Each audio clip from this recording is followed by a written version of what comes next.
Hola, ¿qué tal? Bienvenidos una vez más a Semana Noticias. Recuerden que estamos en todas nuestras redes sociales, en Twitter, en Facebook, en YouTube y por supuesto estamos también en semana.com. En este momento estoy entrando a nuestra transmisión, nuestra nueva transmisión. Veo que ya hay alrededor de 1,000 personas conectadas. Son las 4:14 de la tarde y a esta hora tenemos a varios invitados que los trajimos acá para analizar cómo está nuestro país en este momento en el manejo de la pandemia, en todo lo que tiene que ver con la salud y lo que viene ahora, porque empieza una nueva fase del aislamiento preventivo obligatorio. Entonces, para esto saludamos primero a Carolina Corcho. Ella es psiquiatra y es la vicepresidenta de la Federación Médica Colombiana. Muy buenas tardes, gracias por acompañarnos. Buenas tardes a la audiencia y muchas gracias, María Pía, por la invitación. Y saludamos también al doctor Roberto Vaquero, es el presidente del Colegio Médico Colombiano. Muy buenas tardes, muy amables en la invitación. Y saludamos también al doctor Javier Cabrera, presidente de la Asociación Colombiana de Geriatría y Gerontología. Muy buenas tardes, gracias por acompañarnos acá una vez más. Muchas gracias, Pía, con mucho gusto, aquí estamos. Bueno, pues terminamos una semana en la que Colombia superó los 10,000 fallecimientos por el virus. Desde el gobierno, desde el Instituto Nacional de Salud, han tratado de que seamos siempre muy explícitos en que cada vez que salen estas cifras no corresponden, por ejemplo, a que murieron tantas personas, 300 personas en las últimas 24 horas, porque hay todo un tema del reporte que hace que se demore un poco más y en fin. De todas formas, eso no quita el número de personas que fallecen por el virus y por ahí quisiera empezar. Primero, doctor Cabrera, ¿usted cómo recibe usted esta cifra, por más mal que suene decirlo así, de personas fallecidas y qué cree que va a pasar a continuación? ¿Van a seguir subiendo hasta cuándo? ¿Cuándo va a empezar a descender el número de fallecidos diarios que tenemos en Colombia por el virus? Gracias, Pía. Bueno, la lectura desde la Asociación Colombiana de Gerontología y Geriatría viene acompañada de una lectura que se realiza desde la Asociación Colombiana de Sociedades Científicas y es una lectura que se hace de las cifras directamente que entrega el Instituto Nacional de Salud, no solo de los fallecimientos diarios, sino del curso de esta pandemia durante los últimos 4 meses y medio, donde se observa en términos generales que las cifras de personas fallecidas en el país vienen aumentando y va a ser así en una forma de meseta en los próximos par de meses. Y en relación a las cifras sobre las personas mayores, lo que se ha observado es que cuando se habla de porcentajes, bien sea de tasa de letalidad o bien sea de proporción de mortalidad o de tasa de mortalidad por 100,000 habitantes, los porcentajes en la mortalidad sobre las personas mayores no han cambiado desde el inicio de la pandemia en el país. Y lo que se viene observando en los últimos días es que sí viene aumentando esa proporción de mortalidad, donde desde el inicio se venía observando que era del 70%, es decir, que el 70% de las personas fallecidas en la totalidad del país corresponde a mayores de 60 años, pero en las últimas semanas se ha visto un aumento hasta el 75-76%, por lo que se espere que esta cifra siga aumentando y que podemos fácilmente llegar a la cifra de otros países donde esta proporción de mortalidad en personas mayores es del 80%. Y doctor Vaquero, ¿usted qué puede decir al respecto o quizás continuar con lo que decía el doctor Cabrera? ¿Está usted de acuerdo? ¿Qué opina? ¿De acuerdo con qué? A ver, mira, lo que pasa es que en este momento la realidad es que el gobierno nacional está apostándole a llegar al pico. Y todos sabemos que el pico es aumento de contagiados con todas sus consecuencias. O sea, con más personas en unidades de cuidado intensivo, con más muertes. Esto es lo que estamos viendo que decidió el gobierno.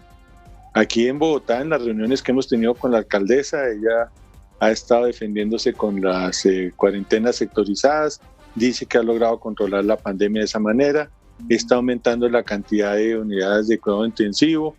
Entonces, pues uno ve que en parte se están preparando, pero la realidad es que esto tiene que aumentar. ¿Hasta cuándo? Eso no lo sabemos. Eso es como hasta que empiece a bajar. Eso es así de sencillo. Hay proyecciones de a mediados de agosto, finales de agosto, mediados de septiembre, pero eso todo son conjeturas. Esto hasta que las cifras no empiecen a demostrar que de verdad hay una disminución, no sabemos en qué momento llegó el pico.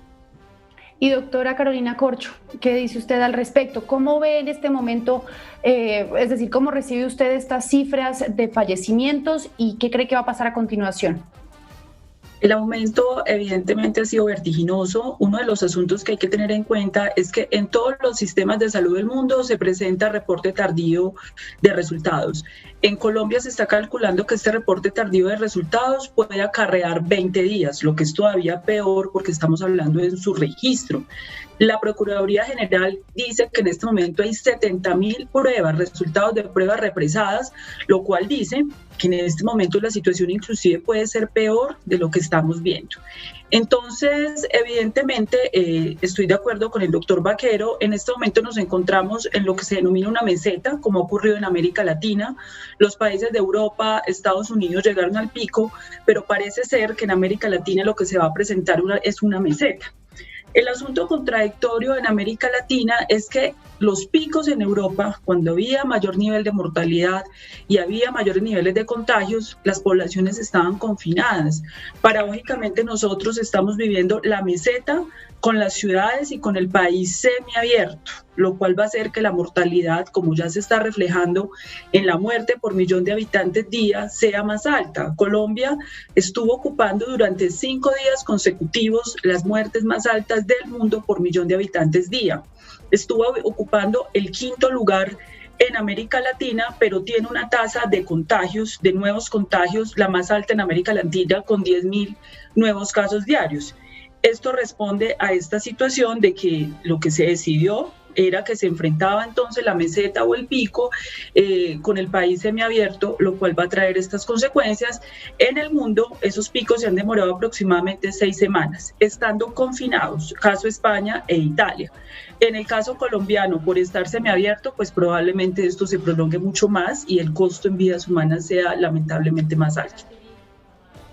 Les pregunto a los tres, ustedes claramente como los expertos que son en este tema, pues, y son las dudas que justamente nos comentan quienes interactúan con nosotros en este momento, en esta transmisión de Semana Noticias, es entonces, ¿ya no hay pico o sí hay pico? Porque, digamos, algunas declaraciones del gobierno, de las alcaldías, de los entes municipales, pues dicen, va a haber un pico, tenemos que encerrarnos, es en el momento en que tenemos que estar más resguardados porque viene el pico, o sea, es decir, ya no viene pico, o cuándo realmente es ese pico, existe o no ese pico de la pandemia.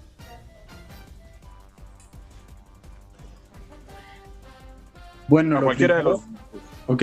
Sí. Arranque usted, doctor Javier Cabrera.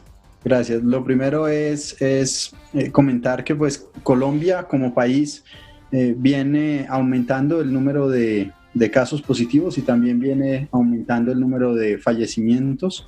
Estábamos viendo, de acuerdo a un seguimiento de la Universidad de Johns Hopkins, que es donde se basan las cifras de 188 regiones y países. Colombia hace 15 días estaba ocupando el puesto número 18, pero el día de hoy vemos que se encuentra en el puesto número 12 y también en fallecimientos viene subiendo, pues por el aumento en el número de pruebas que se realizan en el país y también por el aumento en el número de fallecimientos diarios. En ese sentido, pues Colombia es un país que, si lo miramos de manera global, viene aumentando todavía las cifras. Ahora, como bien también sabemos, Colombia es un país muy heterogéneo y en lo que respecta a los departamentos del norte, como el Atlántico, es un departamento donde la pandemia ha presentado un comportamiento que no se esperaba, de disminución paulatina del número de casos, del número de fallecimientos y del porcentaje de ocupación en las unidades de cuidado intensivo.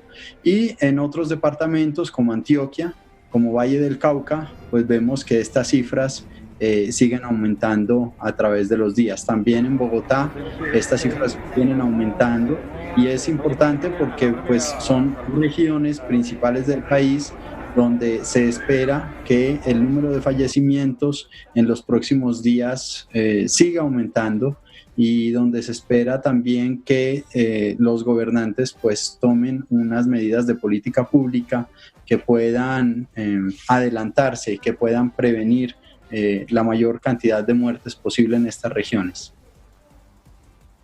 Y doctor Vaquero, adelante usted también con la respuesta a esta pregunta, si quisiera añadir algo. No, básicamente es lo que estamos diciendo, que el pico todavía no sabemos cuándo va a llegar. Hay epidemiólogos que dicen que no va a haber un pico, sino van a haber varios picos. Ya pasamos uno, ahora ya vamos tras el otro. Esto todo nos da las estadísticas que estemos llevando y estemos desarrollando. Hay una cosa que sí es importante, y es que lamentablemente, el tema de los exámenes, como decía Carolina, es absurdo lo que acaba de decir el procurador cuando dice que hay 70,000 exámenes refundidos o retrasados. Eso sí que nos preocupa, porque pueden ser 70,000 posibles contagiantes andando por la calle. Eso es un peligro. No hay ningún tipo de control. Y lo otro es que si la gente está llegando tarde a las unidades de cuidado intensivo o a consultar, muchas veces porque no se le están tomando las pruebas a tiempo, porque no llegan los resultados a tiempo, porque se espera a que de verdad sean atendidos y no logran obtener esa toma de la muestra, que es tan importante como para declararlo que sí está con infección o no está con infección.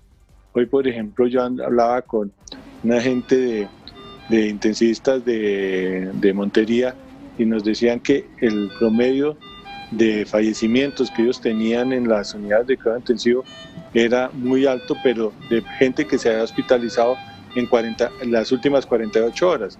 Y eso es lo que quiere decir, es que ya están llegando tarde a esos sitios a consultar. Y doctora Carolina Corcho, y antes de darle paso a usted, de hecho el ministro de Salud dijo ayer acá en Semana Noticias que ellos esperan, o lo que están viendo es que es una especie de serrucho, pequeños picos, y que así va a ser, y que así está haciendo en este momento la pandemia, y de distinta manera en cada departamento o incluso en cada municipio y ciudad de Colombia. Ahora sí, adelante, doctora Corcho. Yo estoy de acuerdo con esa lectura del Ministerio de Salud. Hay como dos posturas frente a cómo identificar el pico. Una tiene que ver cuando el número de recuperados supere el número de contagiados, quiere decir que ya estamos bajando. Y la otra tiene que ver, evidentemente, con que nos vamos a dar cuenta del pico después de qué pasó, cuando viremos de manera sostenida la disminución de los contagios. En Colombia, yo estoy de acuerdo con que se van a presentar picos por regiones. Por ejemplo, lo que pasó en Barranquilla fue que allá se presentó el pico. El Caribe acaba de pasar un primer pico y por eso en este momento vemos una disminución de la tasa de contagio. ¿Qué fue lo lamentable? Y que nosotros insistimos en la propuesta. Nosotros insistimos mucho que Barranquilla debió estar cerrada durante ese momento. Es decir, en este momento no es viable una cuarentena general en el país, pero por lo menos sí cuarentenas por ciudades mientras pasa el pico, para disminuir la mortalidad y para disminuir el costo en vidas humanas por la fragilidad de nuestros sistemas de salud. Evidentemente, una de las razones también por la que la gente llega tarde a UCI es porque hay barreras de acceso. Tenemos el caso de muchos pacientes esperando en hospitalización que se les sea asignada una cama de UCI. Esto sigue pasando en Colombia. Entonces, en ese sentido, para aminorar, habría que poner en cuarentena las regiones o ciudades que estén en el pico, para pasar el pico de manera confinada y disminuir la mortalidad. Esa propuesta se hizo en Bogotá, que en este momento yo diría que Bogotá está en el pico por el aumento de las mortalidades que ha tenido y que tendría un comportamiento, vuelvo y digo, a nivel nacional como una meseta, como ha ocurrido en América Latina. Posteriormente, ¿quién viene detrás de Bogotá? Detrás de Bogotá viene Medellín y Cali, que también van detrás de Bogotá en términos de la manifestación del pico. Entonces se va a presentar de manera diferencial y de manera diferencial se tienen que tomar las medidas en cada una de las regiones por el gobierno nacional, los gobiernos locales, para que el impacto de mortalidades sea menores, porque pues en este momento ya estamos en una mortalidad suficientemente alta y con un subregistro, atraso de datos y sin un mapa epidemiológico claro en el país, porque eso hay que tenerlo claro al no tener, digamos, resultados de las pruebas en tiempo real, por lo menos en 72 horas, y además porque ya es sabido en el país que las EPS inclusive no están haciendo lo que deben hacer, y es hacer muestreo toma de pruebas en personas asintomáticas que son los principales transmisores en este momento y que son el 80% de los contagios totales. Dada esa debilidad de nuestros sistemas de información, más débiles que el resto del mundo, tenemos que tener más precauciones porque no estamos viendo el virus en tiempo real. Bien, y cambiando un poquito de tema, si bien esta no es una discusión política, sí coincide con los casi 2 años ya del presidente Iván Duque, y este periodo de pandemia ha sido decisivo en muchos sentidos y no solamente ha destapado muchas de las falencias del sistema de salud, o más bien que destapado las ha puesto en el centro de la discusión, como todos los temas de contratación del personal de la salud, los problemas de la EPS y demás. También en la pandemia llegaron las UCI, por ejemplo, a un departamento como el Chocó, que ha vivido históricamente el abandono del Estado. Entonces, quisiera preguntarles a ustedes, si cada uno de pronto me puede decir brevemente, ¿cómo piensa que el gobierno ha manejado la pandemia en todos estos sentidos, tanto en cuanto a la dignidad del personal de la salud, como en nuevas, habilitar nuevas capacidades en los departamentos y todas estas cosas que han tenido que pasar obligatoriamente por la pandemia? Empezamos por usted, doctor Cabrera. Gracias, Pía. Bueno, pienso que siguen habiendo muchas oportunidades de mejora.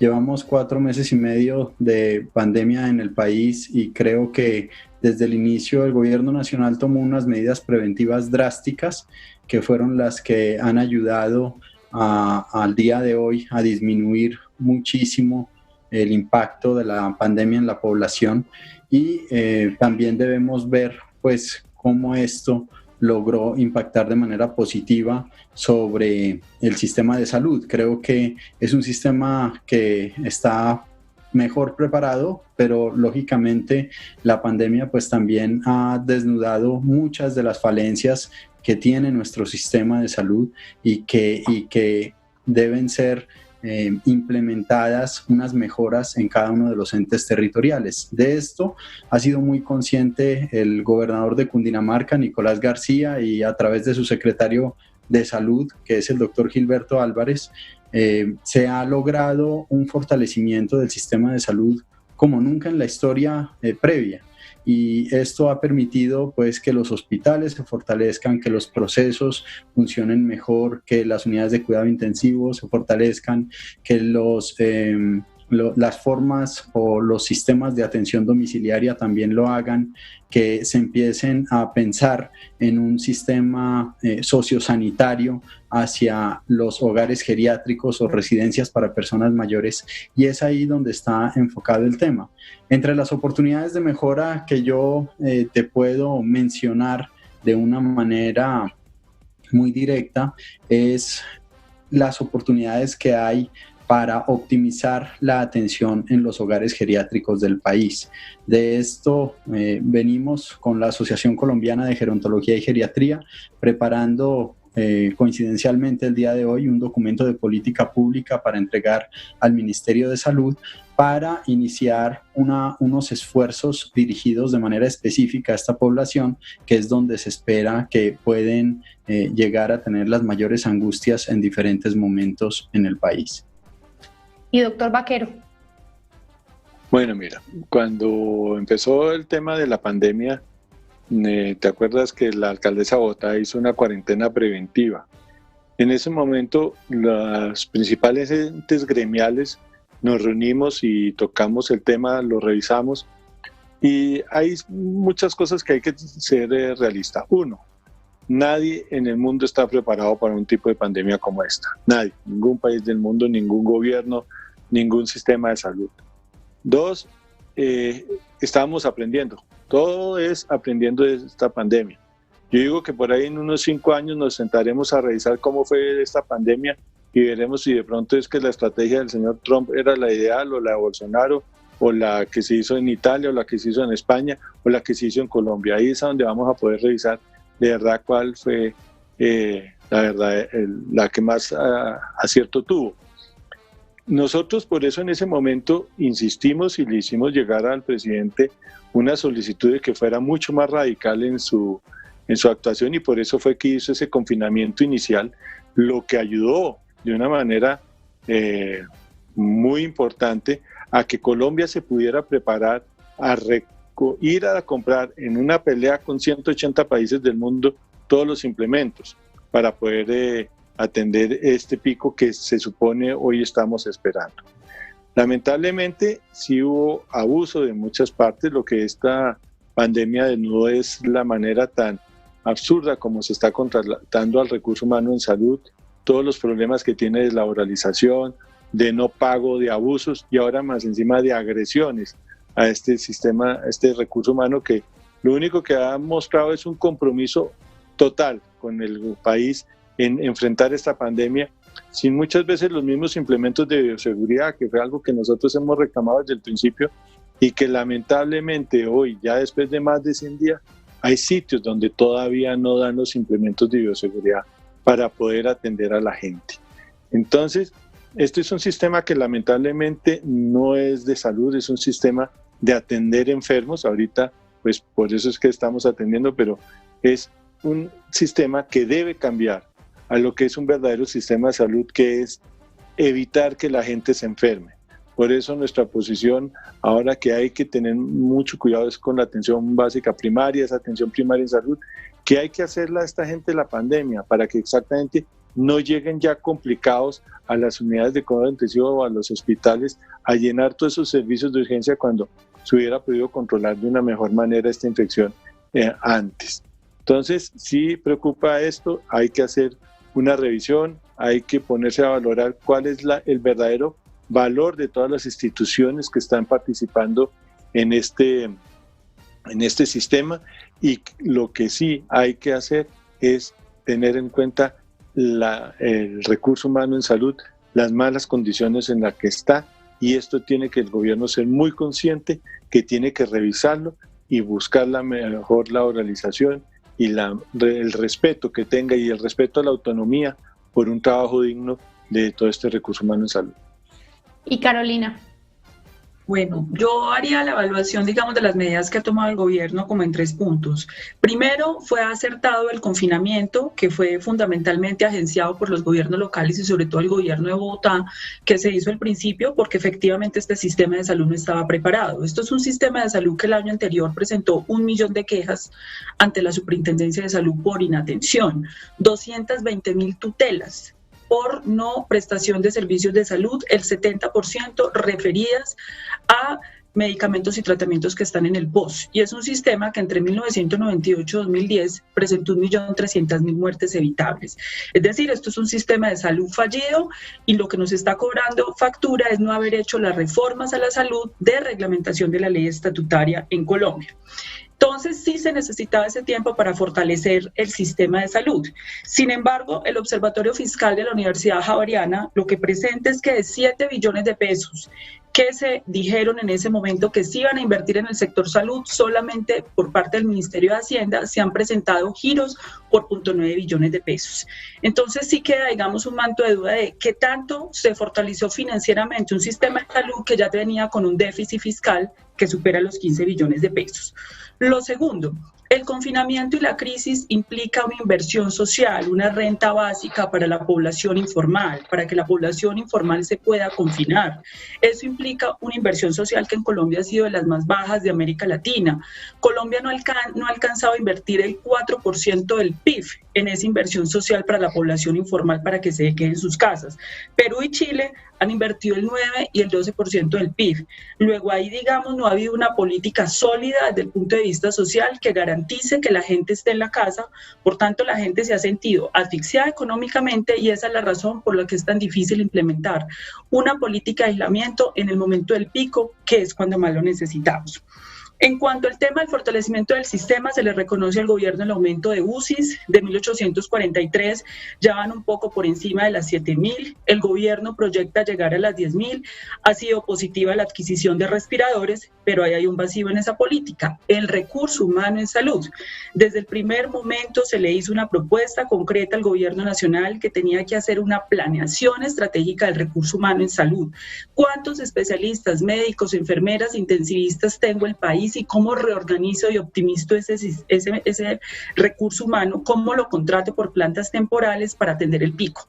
Esa situación No fue así, tanto es que hoy tenemos medidas improvisadas como hacer solicitud de personal extranjero cuando ni siquiera hemos optimizado ni llamado completamente al personal colombiano, garantizando 3 elementos: condiciones laborales dignas, elementos de bioseguridad y el entrenamiento para el servicio que van a prestar, que fueron las 3 condiciones que dio la Corte Constitucional para que el gobierno hiciera un llamado al personal de la salud. Si no se ha hecho ni siquiera eso en Colombia, llamar a ese personal, cuántos hay, contratémoslo, pues digamos que no entendemos cómo se está haciendo llamado a personal extranjero. Luego ahí hay una improvisación en el capital más importante de un sistema de salud, que es el recurso humano. Ahí hay un vacío enorme, porque usted puede aumentar camas de UCI, pero si no tiene el recurso para poder atenderlo, eso va a tener un límite como lo está teniendo ahora. Entonces ese, digamos, es como una lectura. Hubo 2 errores que pueden explicar en este momento el aumento de la curva, de las cifras. El primer error fue la apertura apresurada de la primera cuarentena. Fue muy apresurada. En abril ya teníamos 7.5 millones de trabajadores en las calles del área de infraestructura y manufactura, y en junio ya estaba un decreto donde había 43 excepciones, donde prácticamente todo el país estaba en las calles. Claro. Entonces, evidentemente, y más el día sin IVA, eso puede ser parte de las explicaciones de las alarmantes cifras que tenemos ahora. Bien, pues de todas maneras haría la pequeña acotación de que el gobierno dijo que por ahora no se van a traer médicos ni cubanos ni de ningún otro país, porque no ha sido necesario y por el momento no es necesario. De hecho, el viceministro de Salud nos dijo a nosotros de Semana Noticias que esperaban que no fuera necesario, que no se fuera a necesitar, pero que de todas maneras existía esa posibilidad. Y bueno, agradecemos muchísimo a nuestros invitados, doctor Roberto Vaquero, presidente del Colegio Médico Colombiano. Gracias por acompañarnos en esta tarde acá en Semana Noticias para hablar un rato sobre cómo va nuestro país en el manejo de la pandemia. No, mil gracias por la invitación y oigan, por favor, cuidémonos. En este momento es cuando más peligroso está salir a la calle. Cumplan con los requerimientos de los elementos de bioseguridad, el aislamiento. Tengamos en cuenta todas esas cosas que de verdad es lo que ayuda. Lo único que ha demostrado que de verdad evita la infección es el aislamiento. Entonces, no es que tengan que estar encerrados, pero sí que tengamos que tener todos los cuidados y cumplir todas las normas. De esto salimos mucho mejor si trabajamos unidos. Si trabajamos desunidos, esto va a ser mucho peor. Gracias, doctor. Y al doctor Javier Cabrera también gracias por acompañarnos una tarde más acá en Semana Noticias. Bien, muchas gracias. Creo que es importante lo que dice el doctor Vaquero. Creo que es importante recordar que el uso del tapabocas, cuando se usa mal, pues puede aumentar el riesgo de infección, y creo que es lo que hemos visto en muchas personas. Creo que falta todavía asegurar o sensibilizar más a la población general. Y un mensaje para el gobierno nacional sería que en estos momentos el gremio de la salud está muy unido y que es el momento para fortalecer esa agremiación en salud. Es el momento para aprovechar esta unión para escuchar esas recomendaciones y sugerencias. Es el momento para fortalecer las sociedades científicas que vienen desde hace mucho tiempo dependiendo únicamente de la industria farmacéutica, y que creo que es un gran recurso que tiene el país para hacer las cosas bien desde el punto de vista de la salud, que es un derecho esencial en la vida de toda sociedad. Gracias, Pia. Gracias a usted, doctor. Y doctora Carolina Corcho, también muchas gracias por acompañarnos en esta tarde. Muchas gracias, Pía, y saludar este espacio de semana. Es muy importante en este momento los análisis profundos, los debates públicos, para que la ciudadanía también entienda, digamos, la situación, y de verdad que es un gran aporte de este medio de comunicación posibilitar estos escenarios amplios de discusión. Bueno, pues muchas gracias, y gracias también a las personas que se conectaron a la transmisión. Recuerden que estamos en todas nuestras redes sociales, pueden compartirla después, volverla a ver en YouTube, en Twitter, en Facebook y por supuesto también en semana.com. Ustedes permanezcan pendientes porque en cualquier momento venimos con más información para ustedes.